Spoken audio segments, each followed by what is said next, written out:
পাহাড়ি ঢলের তীব্র স্রোত, বন্ধ নদীপথ আর বৈরী আবহাওয়ার মধ্যে আটকে পড়েছিলেন 4 পর্যটক। চারদিকে শুধু বিপদের হাতছানি, নেই ফিরে আসার কোনো সহজ পথ। এমন পরিস্থিতিতে জীবনের ঝুঁকি নিয়ে দুর্গম পাহাড় পেরিয়ে তাদের নিরাপদে ফিরিয়ে আনলো বর্ডার গার্ড বাংলাদেশ বিজিবি।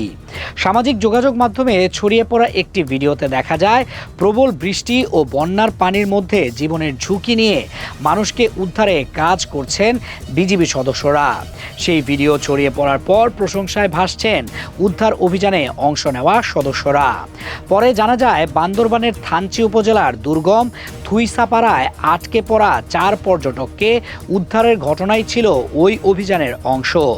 উদ্ধার হওয়া পর্যটকরা হলেন ঢাকার সূত্রাপুরের মোহাম্মদ মারুফউদ্দিন, আবু হুরায়রা জাদিম, তামিম রায়হান সৌরভ এবং শ্যামপুরের মাহাদি আল মাহবুব।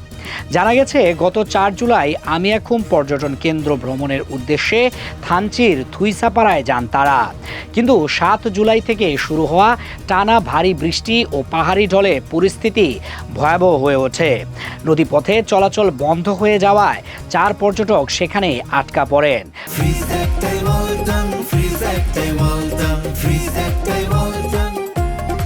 খবর পেয়ে শনিবার বলিপাড়া 38 বিজিবি ব্যাটালিয়নের জিন্নাপাড়া ক্যাম্প থেকে একটি উদ্ধারকারী দল তাদের উদ্ধারে রওনা হয়। নদীপথ বন্ধ থাকায় বিজিবি সদস্যরা বেছে নেন দুর্গম পাহাড়ি পথ। থুইসাপাড়া, জিন্নাপাড়া, হালিরামপাড়া ও নিকোলাসপাড়ার বিপজ্জনক পথ পাড়ি দিয়ে তাদের অংসাওপাড়ায় নিয়ে আসা হয়।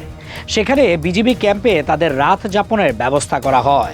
পরদিন সকালে আবারও প্রায় 4 ঘন্টা পাহাড়ি পথ ও ঝিরি পথ অতিক্রম করে তাদের নেপিউপাড়া বিওপিতে পৌঁছানো হয়। পরে বিজিবির গাড়িতে করে নিরাপদে থানচিতে নিয়ে আসা হয়। বিজিবির এই উদ্ধার অভিযানের ভিডিও সামাজিক যোগাযোগ মাধ্যমে ছড়িয়ে পড়ার পর প্রশংসায় ভাসছেন সদস্যরা। যেখানে প্রকৃতির প্রতিকূলতা মানুষকে অসহায় করে তুলেছিল, সেখানে নিজেদের জীবনের ঝুঁকি নিয়ে 4 জন মানুষের জীবন বাঁচাতে এগিয়ে গেলেন বিজিবির সদস্যরা।